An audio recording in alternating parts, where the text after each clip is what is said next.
emergency, 13-year-old Alice has done something to her leg. I have a dislocated knee. Well, how do you know? You can feel my whole knee shift in the wrong direction. Weird. Well, how did that happen? It was break time at school. Alice was chilling with her mates. Oi, Xand, leave the snow alone. Sorry, we did say she was chilling. Righto. So, did she dislocate her knee running as fast as you can see? No. Did she jump in the air like she really didn't care? No. Was she swinging in the gym, balanced on one limb? Nope. The right answer doesn't rhyme either. What was it then? She just turned and her kneecap popped out.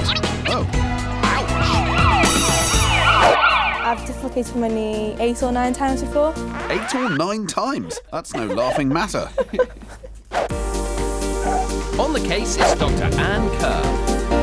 What we need to do today, I need to have a little look at it. It's going to hurt, obviously. So what we'll do is get the gas and air, then I'll try and have a look at your knee and see if we need to straighten it up ourselves. Gas and air is a mixture of nitrous oxide and oxygen. As you breathe it in, the gas numbs the pain receptors in your brain, and it can also make you feel a bit funny. It's called a laughing gas for a reason. The laughing gas has kicked in and the pain is numb, so the doc can get that kneecap back in place. So all we have to do really is gently straighten the knee whilst pushing the kneecap forwards into the middle of her knee. Because Alice has dislocated her kneecap so many times, she needs to come back to the hospital for a closer examination.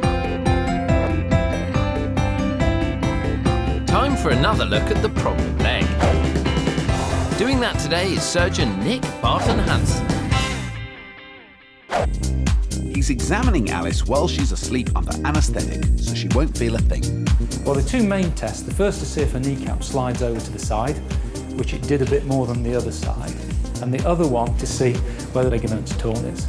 That seems to be quite wobbly.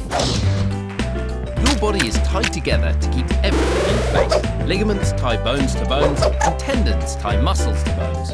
If a ligament is damaged, it can make your body wobbly and unstable. So, what's the verdict? The reason she's been having so much trouble with that knee is because of the damaged tail ligament.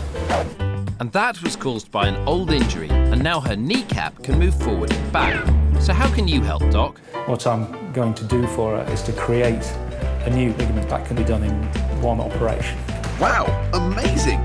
We'll see how Alice gets on with that later in the show.